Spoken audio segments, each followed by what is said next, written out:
Guys, welcome back to the political landscape. Today we're going to be giving my first 2025 governor election prediction. Now, there are two governor elections that are happening this year. One is in New Jersey and one is in Virginia. Now, right now, the political makeup of the governorship in New Jersey is Democrat, while the political makeup in Virginia is Republican. And so these two elections are going to be very important to see the party's dominance in these two states.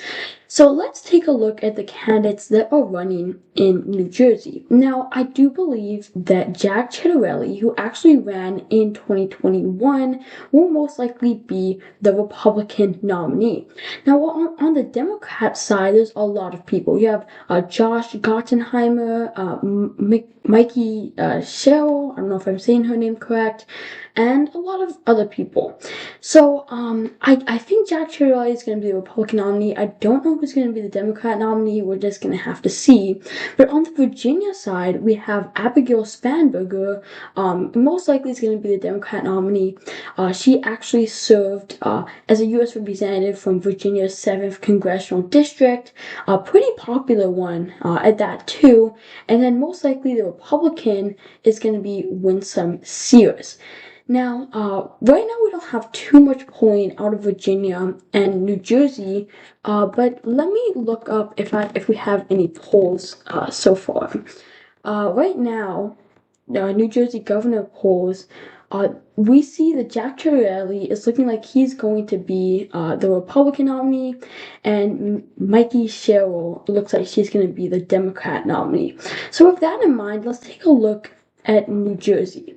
So New Jersey, back in 2021, the governorship almost flipped to the Republicans. 84,286 votes separated Phil Murphy and Jack Ciattarelli. Now, Jack Ciattarelli really ran up the margins in these really Republican places like Ocean County, Monmouth County, and Morris County. But he didn't do as well as Trump did in 2024 in Passaic County, Essex County, and Bergen County.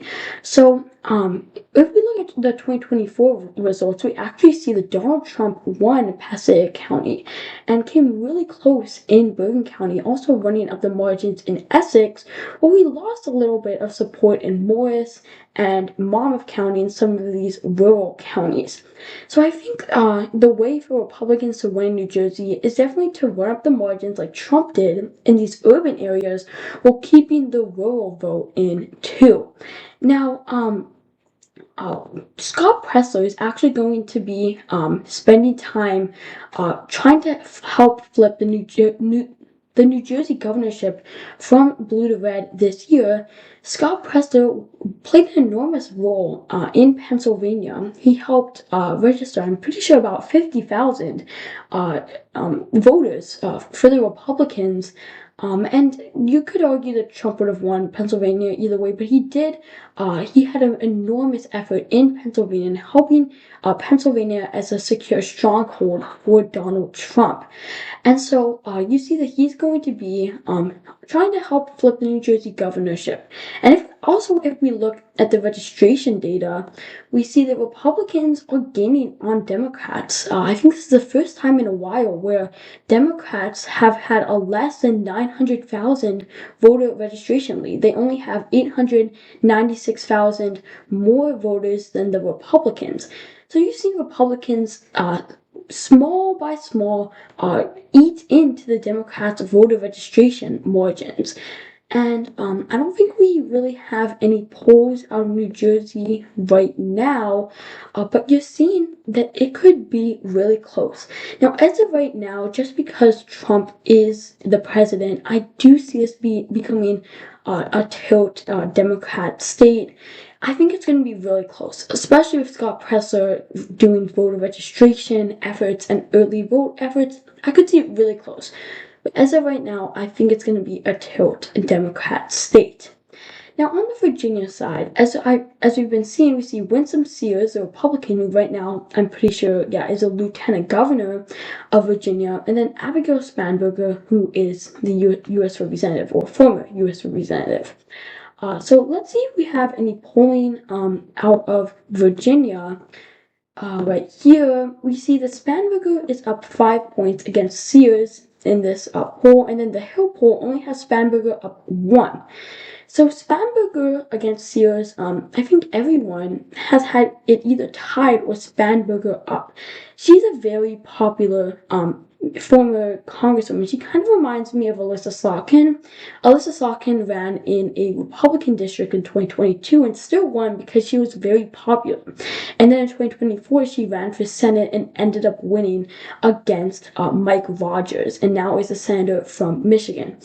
And I really think that because Trump is the president, and because Abigail Spanberger is running, I do think right now Democrats are going to win. You see, Donald Trump did a lot better in Virginia this time. I think he did about 5 points better than he did in 2020. And then you saw Glenn Youngkin against Terry McAuliffe. So I really think the reason why Glenn Youngkin won is because Terry McAuliffe was not a very good candidate, and also Glenn Youngkin ran on parents' rights, and he really focused his campaign on that. And Terry McAuliffe did not really stand for parents' choice in school, and so I think Glenn Youngkin won a lot because of that, and also because Biden was president. The way that Glenn Youngkin won was running up the margins in the rural areas while cutting into Democrat margins in the Nova part of Virginia. Fairfax, you see Glenn Youngkin, only a 30-point difference between him and Terry McAuliffe. Or you see Trump versus Harris, this was a 35-point difference.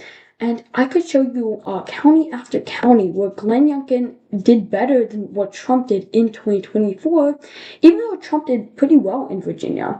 You see that Harris won Virginia Beach by about 2.5 points, while Glenn Youngkin actually won Virginia Beach by 8 points.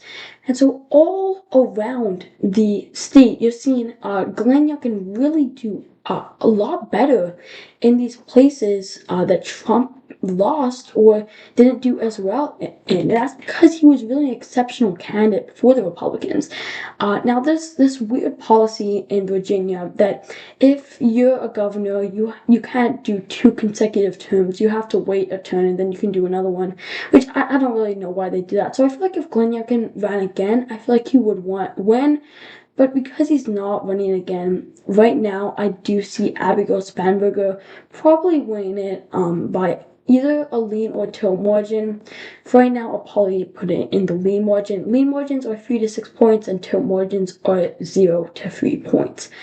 So this is my first 2025 governor prediction.